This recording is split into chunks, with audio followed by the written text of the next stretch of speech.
Assalamualaikum warahmatullahi ta'ala wabarakatuh.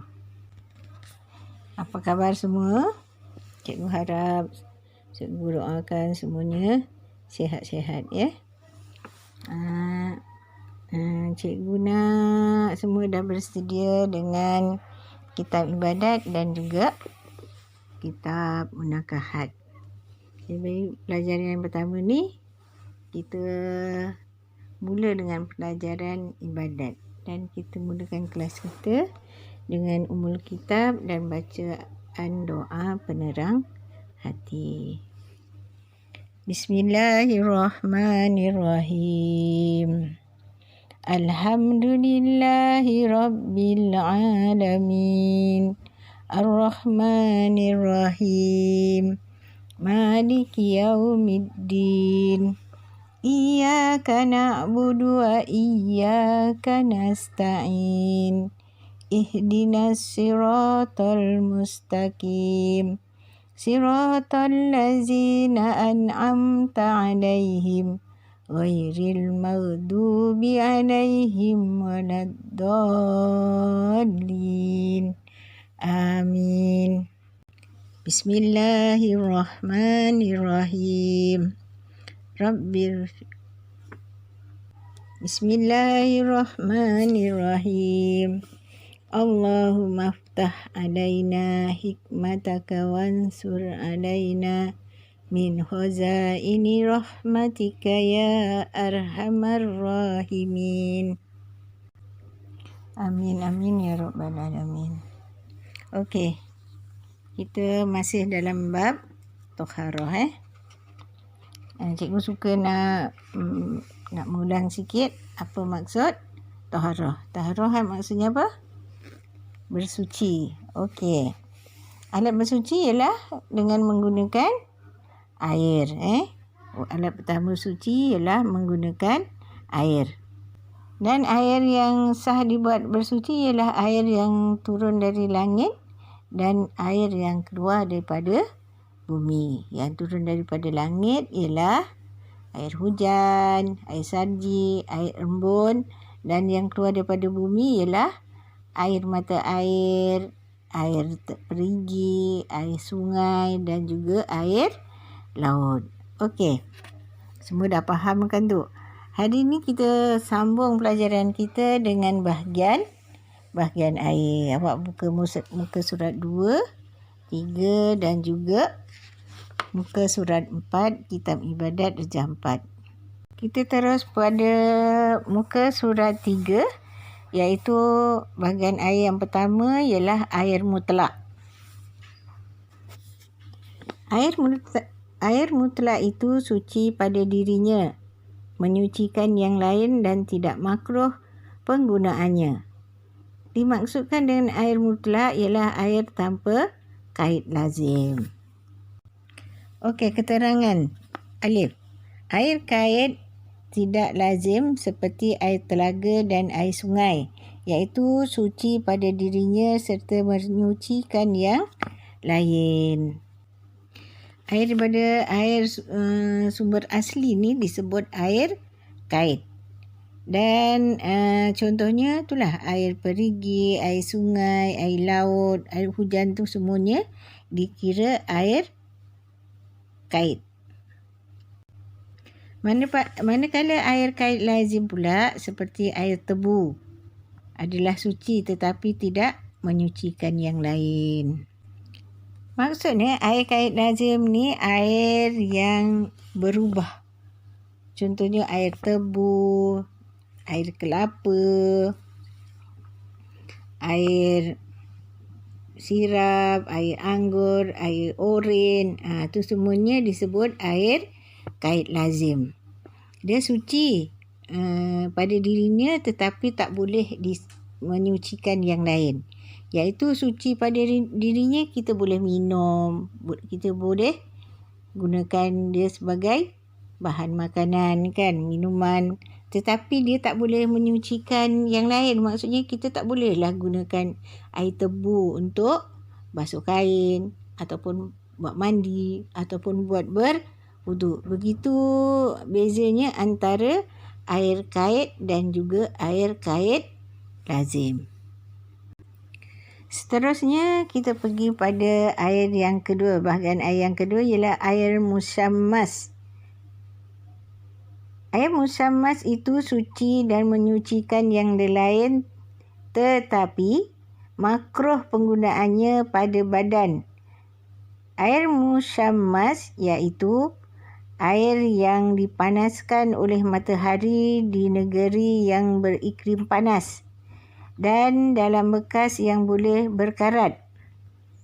Makruh digunakan pada tubuh kerana ditakuti mendatangkan penyakit sopak.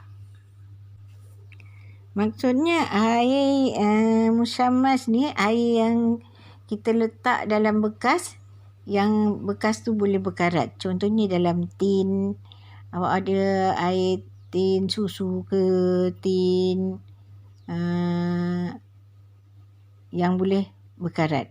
Air jika kita jemur, air tu kita gunakan, sama ada kita gunakan untuk basuh muka ke, basuh tangan ke, boleh mendatangkan mudarat pada kulit kita dan boleh mendatangkan penyakit sopak.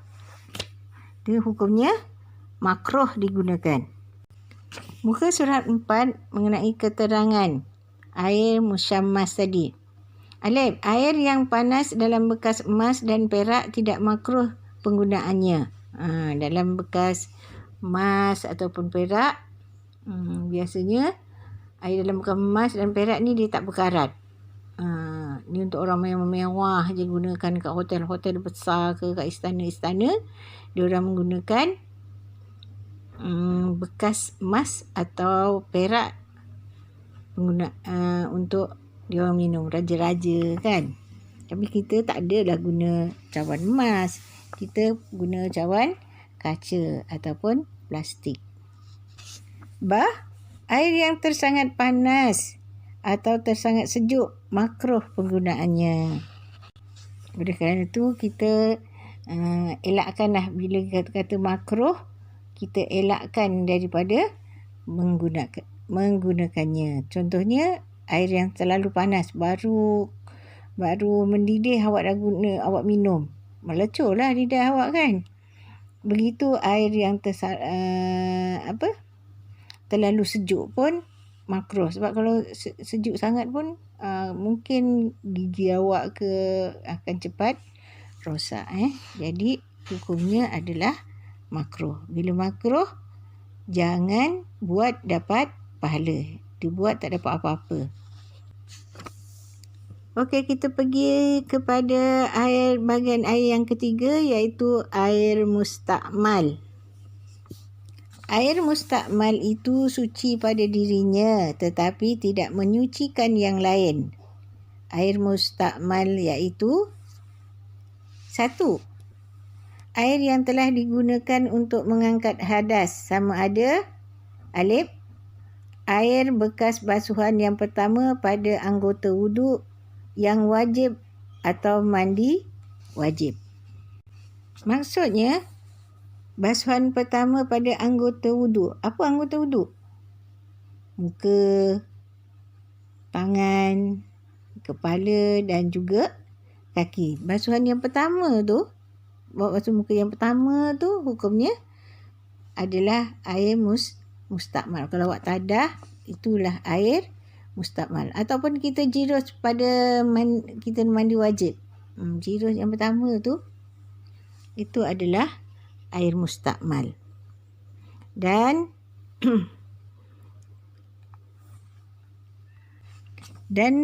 air yang digunakan untuk membasuh benda yang terkena najis, padahal air tidak berubah dan tidak bertambah beratnya. Maksudnya air dalam bekas. Dalam bekas kita basuh, contohnya basuh kain kita yang terkena najis, ataupun kaki kita terkena najis, kita basuh dalam besen tu. Maknanya air tu tak berubah dan air tu tak kurang. Bukan awak jirus kat luar, awak masuk dalam besen tu.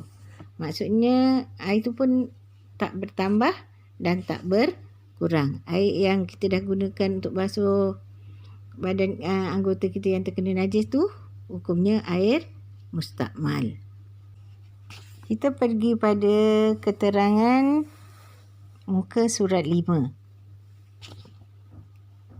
Keterangan air yang berubah salah satu daripada 3 sifat iaitu bau, warna dan rasa kerana bercampur dengan sesuatu yang suci.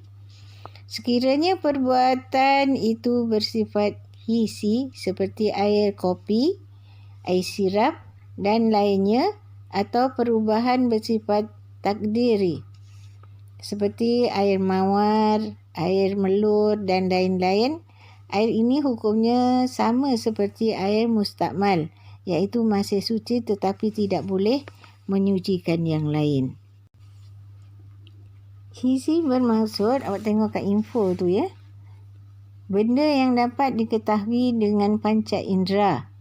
Yang 5 seperti berbau dengan hidung atau dirasa dengan lidah atau dipandang dengan mata atau didengar dengan telinga atau disentuh dengan tangan. Okey, keterangan yang pertama alif tu. Jika air mutlak telah berubah sedikit tetapi masih dapat dinamakan air mutlak dengan sesuatu yang suci atau sesuatu yang menyerupai air dari segi sifat-sifat, dan jika ditakdirkan ia tidak sama dengannya padahal ia tidak mengubahkan, ianya tetap suci dan menyucikan yang lain. Okey. Faham tadi yang air mutlak yang berubah sedikit tetapi masih dapat dinamakan air mutlak. Maksudnya air sungai, awak nampak air sungai kita, air sungai tu kan warnanya taklah dia jernih macam kita sampai kat rumah, dah masuk kat paip kita, dah dirawat, dah jadi air jernih kan. Itulah maksud air tu tetap juga dinamakan air mutlak walaupun dah dicampur, dah dirawat, dia menjadi lebih baik disebut air mutlak walaupun dicampur dengan perbahan untuk membersihkan air tersebut, dia tetap walaupun dicampur dengan bahan tersebut, dia tetap air mutlak.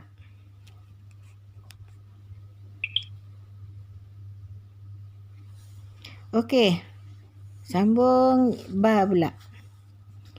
Yakni air mutlak yang bercampur dengan sesuatu yang suci lagi mujawir.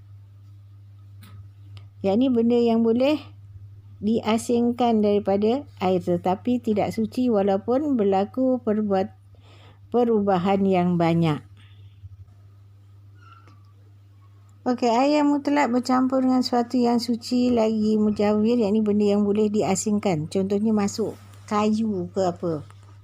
Kayu tu dia suci kan, dia tak najis. Kita boleh angkat kayu tu. Jadi ataupun batu ke apa masuk dalam air yang suci, tapi walaupun mungkin dah kotor sedikit kan, tapi dia tetap suci, dia tetap air mutlak. Air yang berubah kerana bercampur dengan sesuatu yang tidak dapat dielakkan seperti bercampur dengan tanah, kiambang atau sesuatu yang berada di tempat air yang tetap atau mengalir dan yang berubah kerana lama takungannya adalah suci lagi menyucikan. Ini maksudnya air dalam kolam. Ada kolam-kolam dia tak mengalir kan. Dalam kolam macam tu je, kat situ je dia tak mengalir. Sampai kalau ada rumput-rumput ke ataupun pokok-pokok kiambang ke, dia tetap. Ataupun kalau air mengalir, contohnya kat paya-paya, dan yang berubah kerana lama takungannya adalah suci lagi menyucikan. Kalau air dalam takunan seperti itu, dalam kolam ataupun air dalam kap paya yang mengalir sedikit, walaupun bercampur dengan kiambang sampai penuh ataupun kangkung ke kan, sampai awak nak guna tu, kena selak-selak kangkung ataupun selak-selak kiambang tu, air tu tetap dinamakan air mutlak. Dan yang terakhir ialah air muntah najis. Apa dia air muntah najis tu? Air yang kurang daripada 2 kolah yang terkena najis sama ada berubah atau tidak, dengan syarat najis tersebut menajiskan air.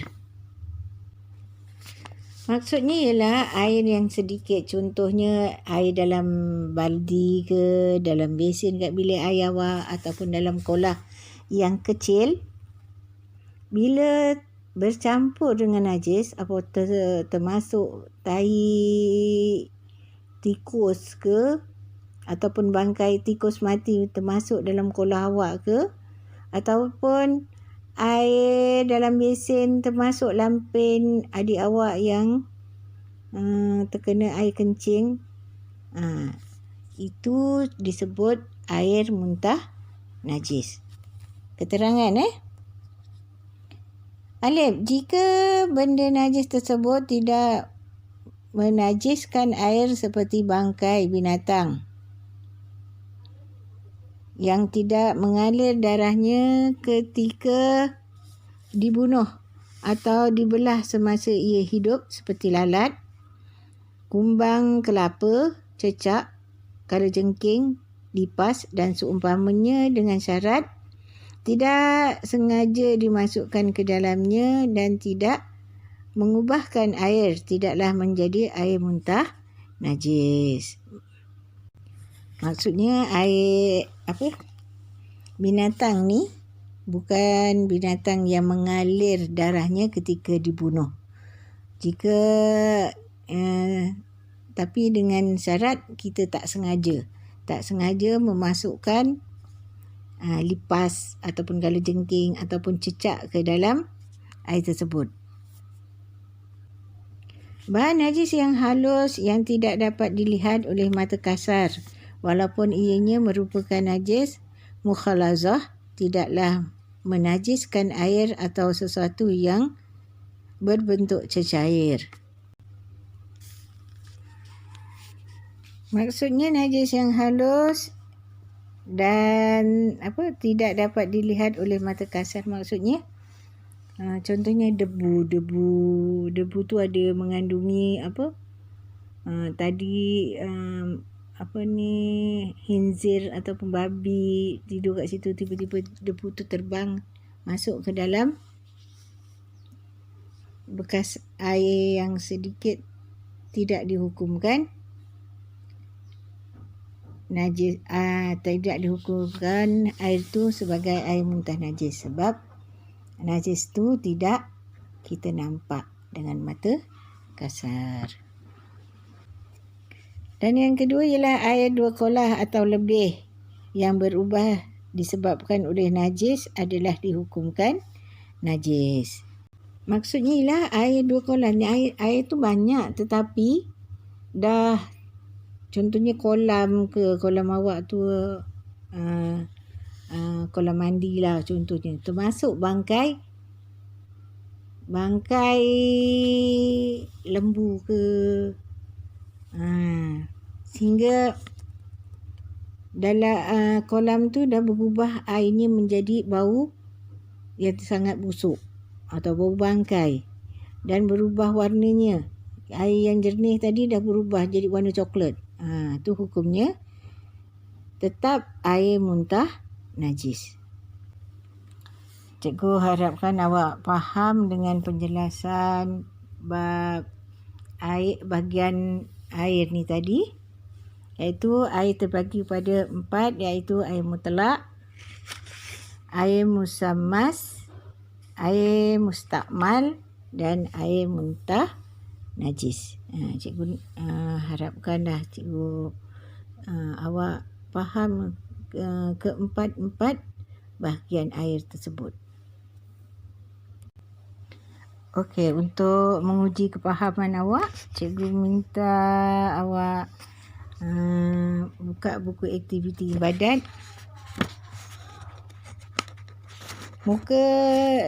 Tolong jawab soalan dari muka surat 1 hingga muka surat 4. InsyaAllah dah siap. Boleh hantar pada hari Ahad. Cikgu ada kat sekolah hari Ahad. Tolong siapkan kerja ni dan cikgu hantar pada hari Ahad jam 9 hingga 11.30 pagi. Dan kita tutup kelas kita dengan suratul As dan tasbih kafarah. Bismillahirrahmanirrahim. Wal 'ashr. Innal insana lafi khusr. Illa allazina amanu wa amilus solihat. Wa tawasaw bil haqq. Wa tawasaw bis sabr. Bismillahirrahmanirrahim. Subhanakallahumma wa bihamdika asyhadu an la ilaha illa anta astaghfiruka wa atubu ilaik. Assalamualaikum warahmatullahi wabarakatuh.